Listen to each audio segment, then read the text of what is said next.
On the topic of AI and sustainability, who here is afraid that his 2 long prompts will destroy the world, lead to a climate catastrophe? Okay, just 1, 2, okay.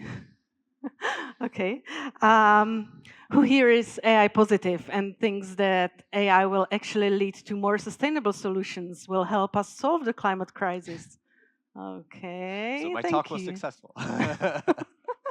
That was exactly my point. Okay, so Marek won't be the only one who will be discussing the topic of AI and sustainability with here on the stage. Let me invite Dagmar Dvořáková, who is the CEO of Aquilia Group. Dagmar, please take the stage. Filip Procházka, the co-founder of Mycroft Mind. Filip, welcome. And Angelos Chronis, who is the CEO and co-founder of Infrared.city. Angelos, thank you. Marek, thank you. Okay, so maybe just to do a quick introduction. Philip here, he not only co-founded Mycroft Mind, but he was also a long time a CEO. Now he is the chief of product. And Mycroft Mind is all about power grids, smart solutions, data in the energy sector and how it can help us. Dagmar, she used to work for global companies, Fortune 500. Now she leads Aquilia Group, which is a company to healthcare. Marek introduced himself, thank you so much. Angelos Chronis, and now I actually had to write it down because Angelos, there's so many functions.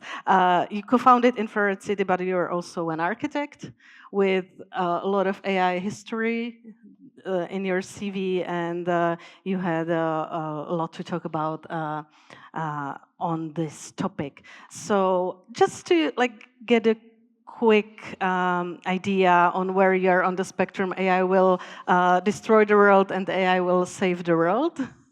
And Dagmar, will start with you. I would love to start. Thank you so much for this quite, of course, provocative question.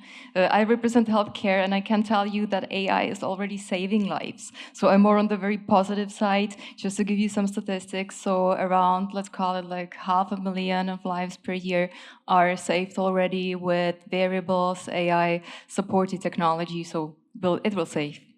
Mm-hmm. Marek, do you want to continue?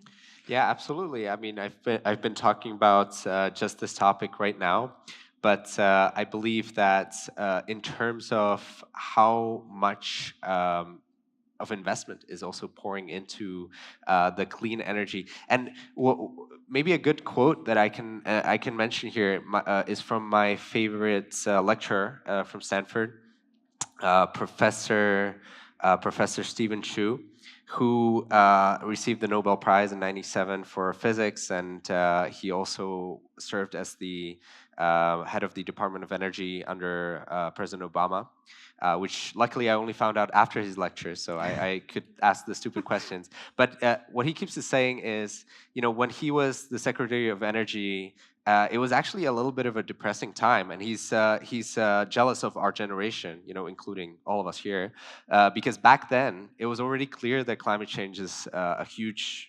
challenge. It was already clear what the solution is going to be. It's a rapid expansion of renewables and decarbonization of energy, but it wasn't clear who's going to pay for it because it was prohibitively expensive to invest into photovoltaics. It was super expensive. But now, it's still clear climate change is a thing. Unfortunately, we're still headed in not the best direction. It's still clear what the solution is, but right now the solution is already economical. It's really exceeded anyone's expectation in terms of how much the cost per photovoltaic installments has dropped, how much the cost of wind turbines has dropped, how much the cost of batteries is continuing to drop. So right now, even though there's Trump, for example, in the U.S. that might have different policies, if you're building, for example, a data center for AI, it is a no-brainer that it's going to use renewables as its primary power source. Or if you need a big, base load, you're not going to use coal, you're not going to use gas because it's not economical. You will try to maybe, get a small nuclear reactor going, right? It's becoming, these decisions become real, and all of these sources are zero carbon. So I'm incredibly optimistic in terms of this most important piece of the puzzle that we need to solve for climate change to become less of a challenge, and we're on the right track there. Mm-hmm. Angelos, I bet you're also very incredibly optimistic. Well, I'm a pessimist nihilist by by nature. By nature, so I don't know if I can be optimistic. I don't think that AI will save or destroy the world, because that's what humans will probably do. But yeah, I'm sort of like an AI boomer. I've been working with AI for about 15 years now, so I do think that we have the potential of actually at least helping, the climate crisis. And I loved your, your slide, which showed how much a prompt actually consumes in terms of energy, because I remember those articles that were coming out, like the water of a small village, and that was a little bit like, exaggerated. So I think humans have the potential of saving the climate or the world, and also the potential of destroying the world. The question is where we're going to go with all of this. And I think that what we're really lacking is the discourse, the sort of like political, geopolitical even will to save the world. Because you look at the agenda of these days, the climate crisis is not number one, and that's kind of like unfortunate. But the good thing, and that's where my pessimist nihilist self comes in, is that the climate crisis will not wait for us. It will happen. So we will have to do something. And I think the example of the pandemic was a really good one, because we can, when we're facing a significant threat, we can actually join forces and solve problems very, very fast. What AI has is this capacity of really accelerating things. It can accelerate in the wrong direction, but I think that combined with an actual crisis that's coming will probably help us go the right direction. If we look at where AI is used today, though, I'm not entirely sure, because how many of you see sort of like fake videos coming out? But then again, I remember this stat, like 14% of all internet traffic a few years ago was just cuts, like lolcuts, the GIFs. I think this is the same for AI today, but eventually we didn't destroy the world with lolcuts. So I think we will probably survive the Gen AI frenzy and might hopefully find a good use for Gen AI in the end. Mm-hmm. Okay. Filip, is Mycroft Mind kind of working on saving the world with AI and data? Yeah, definitely, because we are working on those topics which was already mentioned. And I'm pretty convinced that if we want to use renewable energies and have these decentralized grids, used EV charging, we cannot solve this without AI, because it's so complex, it's so dependent on weather predictions, various kind of predictions. So there is no other way. But the question is how we will use the AI, because I think that, and what we are working on, one view is, okay, so there is a grid, we will collect all data what we need, and there is some big data center where all these data are crunched, and some AI is saying, okay, let's now switch this off, switch this on, and do this and do that. It is not the way how to do this, yeah, because if this AI model is really good, so his advice can be, shut me down, because I am consuming too much energy and there are better ways how to do that. So we are working on a solutions which we can, let's say, embed or implement those energy inside the grids, inside the devices which are installed in the field. So there is no need to consume some energy by collecting data, storing this data, calculating this data, sending back some messages what to do. So I think that we need to think about it more in a way that those AIs are not centralized in big data centers. They are and will become part of those complex structures like energy grids or even water distribution grids and other types of structures that we as a human build. And now we need that those structures have inherent intelligence, not intelligence above in some data center. Maybe I can add a couple of anecdotes because one of the things that we need to kind of overcome sometimes when we work in AI, and especially me coming to Silicon Valley, there's all these huge visions of how AI is going to solve everything, but we do need to be confronted with the real world, and the real world of power engineering is, yeah, it's a 19th century grid. So if we want to, for example, work on blackouts, we're working both in the US and here. It's like, how can AI solve a blackout? Well, we can mitigate it, but then we say, okay, maybe we can kickstart the system, which is a complex problem once the blackout happens, using AI. And they say, well, not really, because there's no electronic switches for the transformers. We actually have people prepared to go on bikes through LA or through Prague to kickstart these transformers. So that's one use case. Or another funny one was, when we were analyzing EV chargers and how they were being placed before we came in Czechia, for example, they were being placed in places where you cannot even park a car, right? Or you cannot stop without the traffic going through. So of course, this is the things where you need actual intelligence, not just artificial intelligence, to understand the whole problem and not just, numbers on a spreadsheet, which is what the AI sees. Angelos, on the topic of cities and grids and AI and data, you have a lot of insight. Yeah, I mean, for me, the most interesting thing about cities is that we're generating humongous amounts of data that we do not use. I think that I wrote an article about this called Cities as Data Machines. It's not very important, but I was looking into the topic of how much data we're producing every day, all the IoT devices. Every time you tap something, your consumption patterns, your movement patterns, energy grids I think it's a hugely important point, but it's just one of the layers of data that we have. And I always ask this question: is who knows more about how your city operates? Is it your council or Google Maps?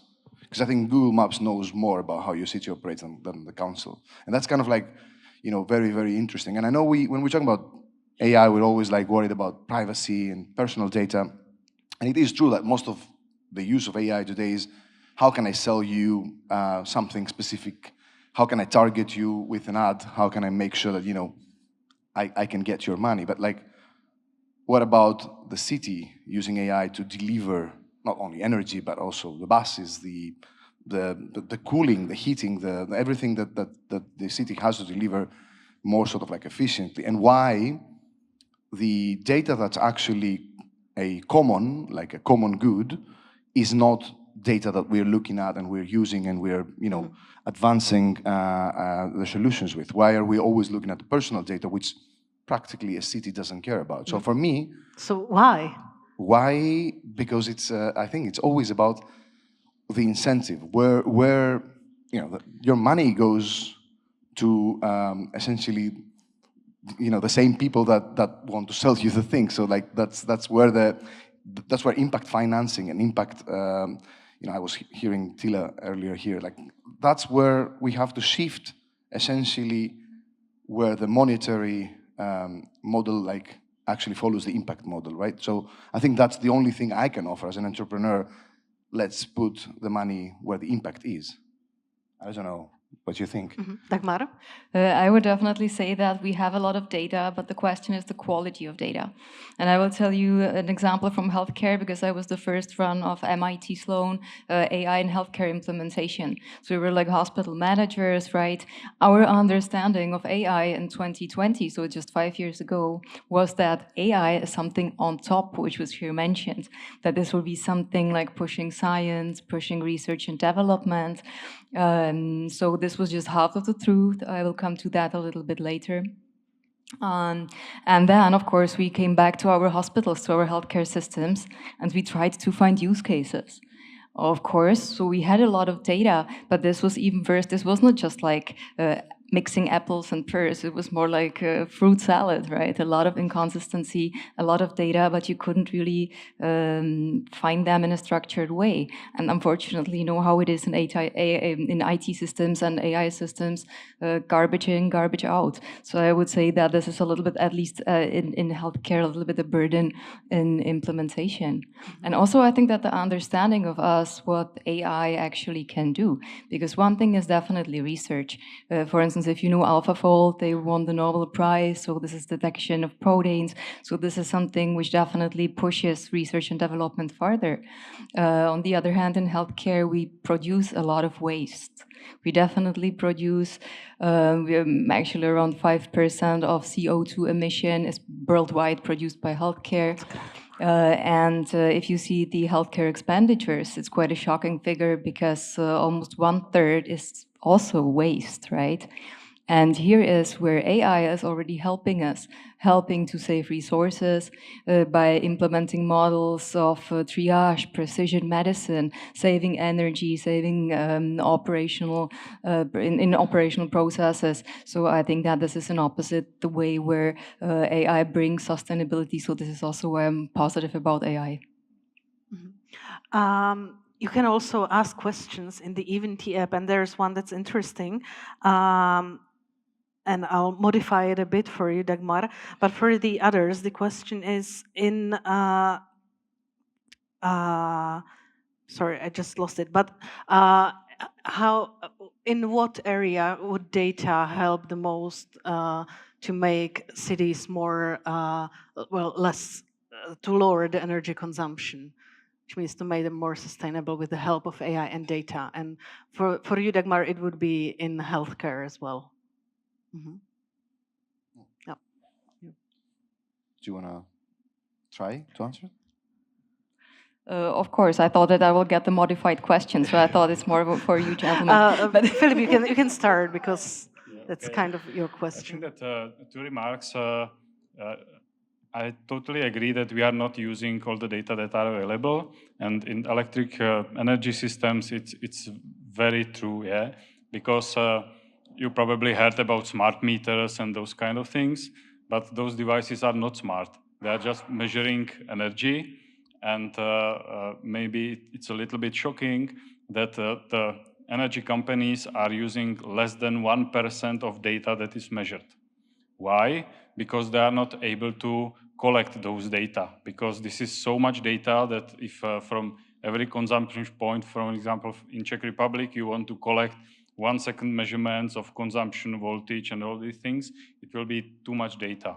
So this is also the way why we think, okay, if the data cannot come to the analytics, so the analytics can go down where the data are stored. And I also agree that the quality of data is a big issue because, for example, those power flow models, they are very powerful, but what if your information, how the grid is connected, is wrong? And it is happening all the time, yeah, because, for example, Czech Republic on the low voltage grid, they have 110,000 kilometers of cables.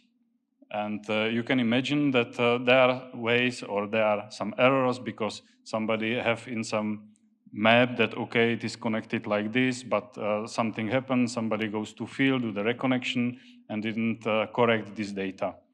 But that is also why we think that, okay, the AI should help us also with the quality of data. So one of the features that we are implementing to grids, for example, is the ability of the grid to feel its own structure. So we don't need to have external information, okay, the grid is connected like that, and we are hoping that in a real world is really the case. But okay, so let's the grid tell us how it is connected, because then we know that, okay, it's reliable, because this is those kind of information.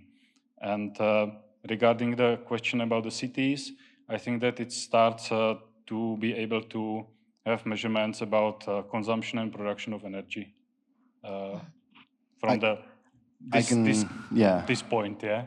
I can add from the planning side, because I mean, I deal less with energy. So, and also like to give another perspective perhaps of like AI models, right? Like, so yeah, there's like AI models that consume a lot more energy than if you actually just did something by yourself. But like what we do at Infrared.city, for example, is we build climate models of like climate prediction models, are like essentially analyzing the climate in cities.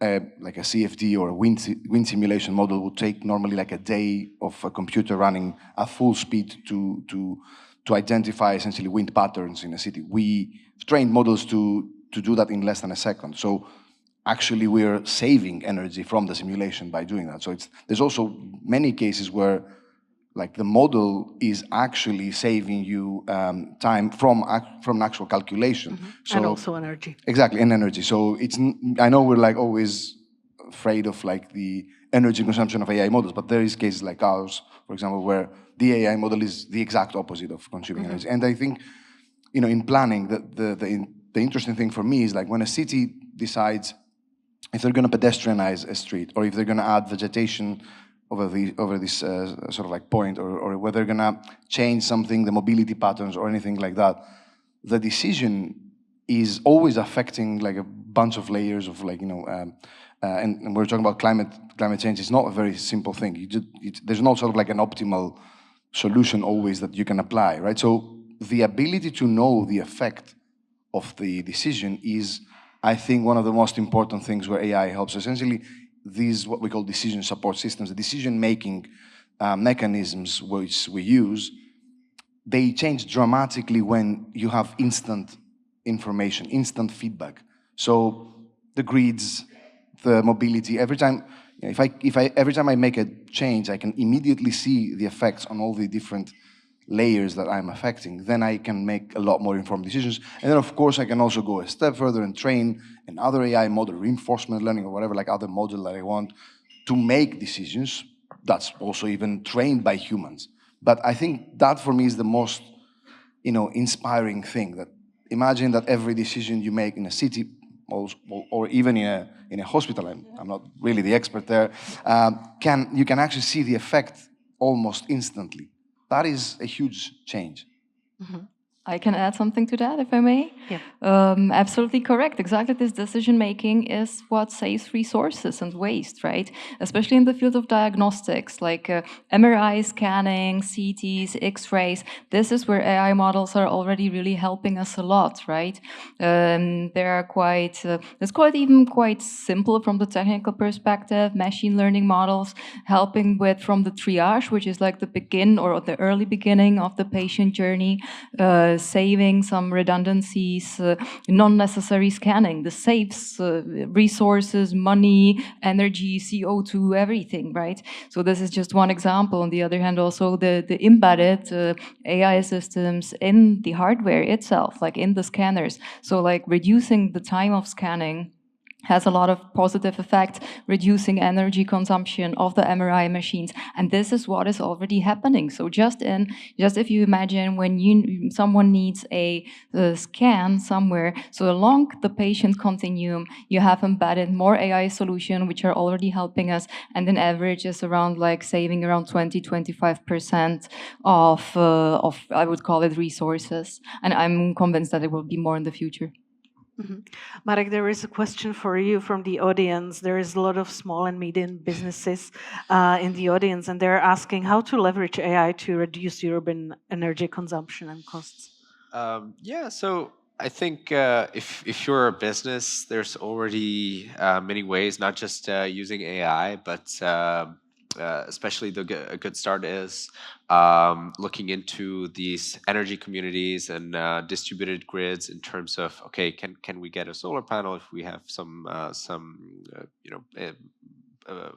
places where we have operations? Can we get a battery pack there? Because then you can, in many countries, including Czechia, you now have these spot prices that you can take advantage of, where where you might have some flexible loads that you can shift around, especially heating.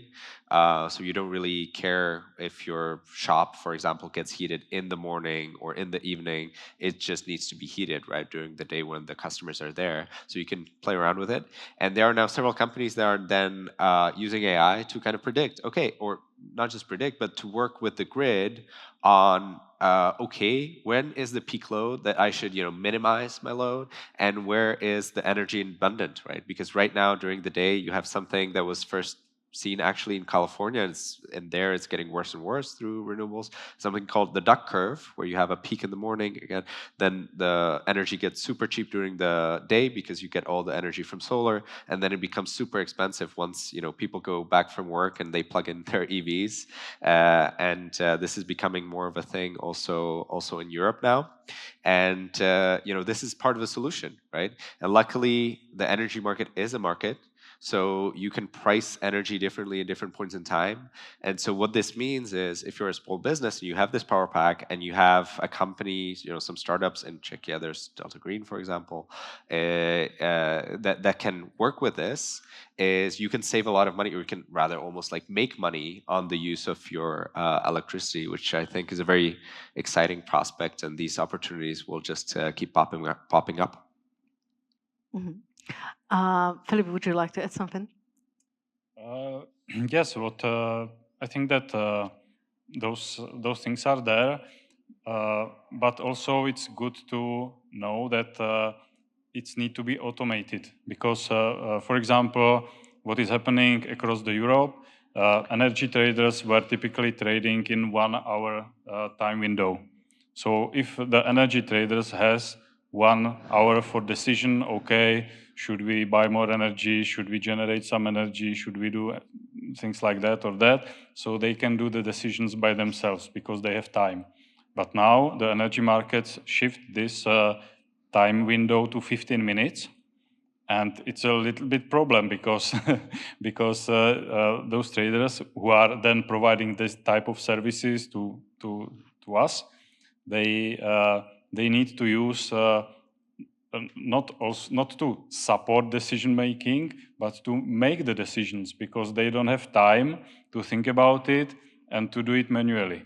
So I think that also with those things, it's important to think that it's and there are solutions which are going that way, that it is automated. It is not the way that you as a business owner have to look on energy trade and say, okay, now it's cheap price, so let's put the heating on. We definitely need an AI solution. Things like that, yeah. So these systems have to be automated also with this type of decision making, short term, because of this short term time span for the decision.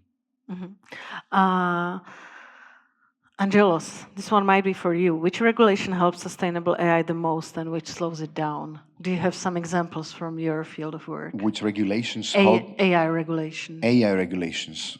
Well, I only am aware of the AI law in Europe that essentially...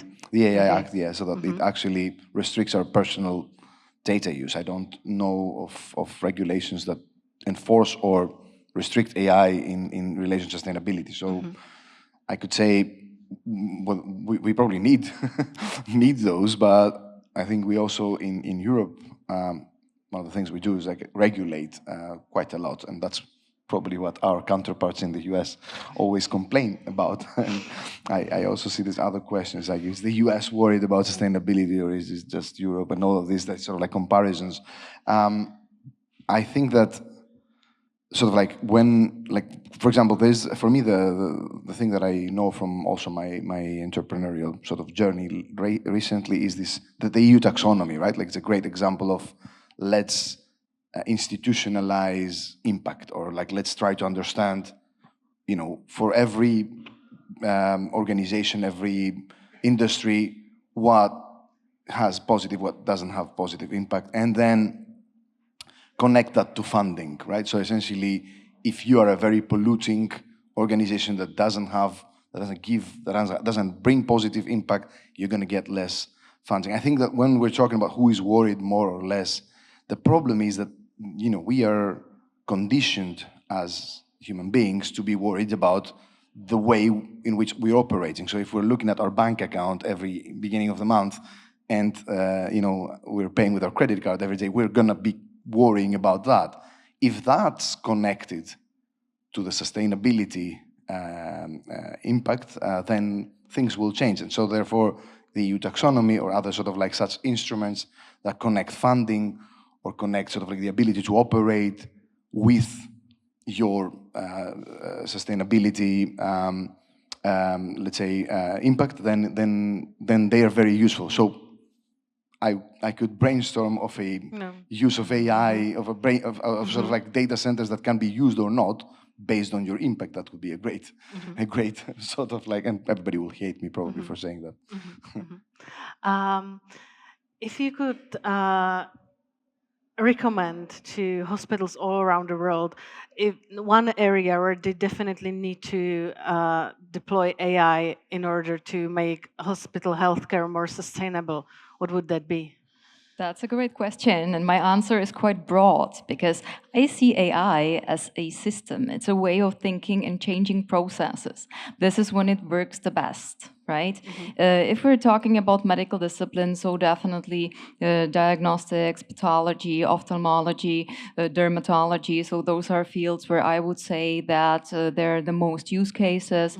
Is it on the startup scene, scale-up scene, but already also very large established solutions? A large bunch of AI is done by the hardware producers. So large companies producing medical technology. So by embedding AI solutions inside of the devices, so they are, let's call it like increasing efficiency. The other players, of course, are software solutions, like the medical or hospital information systems, where, of course, you can optimize your resources, you can optimize misutilization, you can save energy, you can save costs by procurement, you can do better waste management, everything. So I think that the most important thing is just to think in your systems, think in processes, and try to find and implement those solutions that works. Because unfortunately we have a lot of also interesting technical solutions on the startup sides, but sometimes they don't really fit to the hospital operational systems and processes. So I think that it's important that it fits to the systems, that it brings added value. This means, like I already mentioned and shared with you, that unfortunately 1/3 of the costs in healthcare is wasted, so that you can see some added value at the end of the day, of course, for the comfort of the patients. Marek, this one's for you, and you've mentioned it. Is the US worried about sustainability, or is it just Europe? This is a politically loaded question, and I think the important thing to keep in mind is the U.S. is not just the presidential administration. It's a union of 50 states, just like the EU is a union of 27 countries. And you have states that act as if they were part of Europe, and that's where I'm kind of coming from, coming in and out of California. I'm flying tomorrow. It's going to be very fun. And so California is very much adopting European even regulation, right?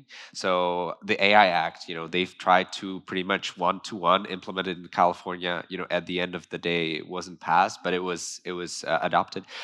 They have implemented the same ban on the sale of combustion vehicles in California after the EU has adopted it. So really, they're acting as a European country, but you have two states over, and I think it's Wyoming or Oklahoma or one of those other petrol states, and they say, okay, well, if you ban electric cars, we're gonna, or if you ban combustion cars, we're gonna ban electric cars, right? And this is, for example, not happening in Europe. So you have many different, kind of streams of thought, and at the end of the day, I think in the U.S., sustainability, obviously right now is not a mainstream topic, but at the same time they cannot ignore it. So if you have many retirees, they move to Florida, right, and they buy houses there. I think it was like 80% of the area of Florida, you cannot insure a house now in the long term, because Florida will just not be on the face of the earth at the end of the century, because it's this very flat plain right next to the ocean.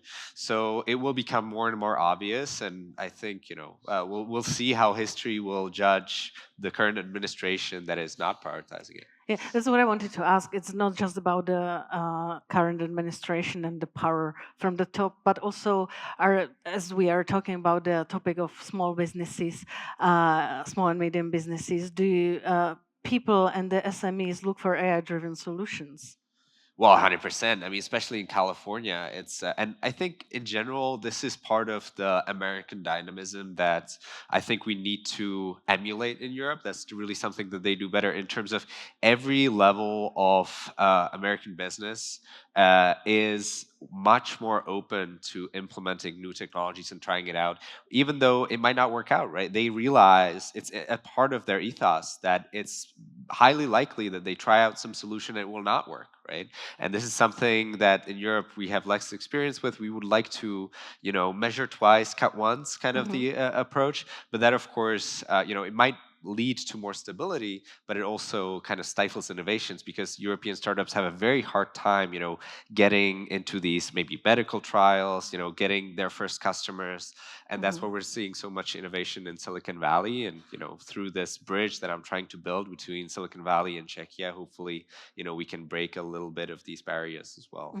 Yeah, we in Europe are very risk averse. Is that maybe the reason why we are using so little data in the cities? I mean, and let AI just rule over them? I don't think that we are the ones that are using less data. I think that's a general sort of like comment, but I really want to add to that. I completely agree. I mean, the States are a very complex ecosystem. So when we're talking about it, it's in Europe, we're talking a bit about it in a naive way, right, if I may say. So there's like states that are very progressive. But I just came out of a program, it's called Accelicity, it's part of Leading Cities, which is a big consortium of 15,000 cities with a few thousand startups. And the interesting thing for me there was like, I could talk directly to a city and I could potentially see a POC, like a proof of concept with a city done with a lot less burden than, let's say, in Europe. And now I think that's one of the things that we're missing. Here we were discussing this a little bit earlier, where we need to accelerate the adoption of innovation, and especially since we have, the legislative, regulative sort of like ecosystem to do that faster. We can ease the sort of like burden for us, like a startup like us, to enter in these partnerships, in these sort of like POCs. And that's, I think, where we can put a lot of, all of us individually, we can put a lot of more like effort. And maybe one quick point. I would hate for my speech to sound like, oh, the US is so far ahead, there's no way we can catch them. There's many ways that Europe actually has advantages, and data is actually usually much better in Europe than in the US. Why?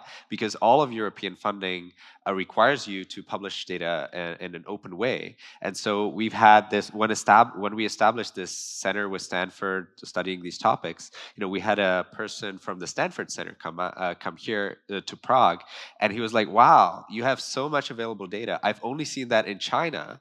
But of course, China is an authoritarian country, so we don't want to emulate that. So you have all of this available for free as a university, as a researcher. You can develop all these wonderful things. In the U.S., it's all siloed in these private companies that want to keep it theirs, private, not share.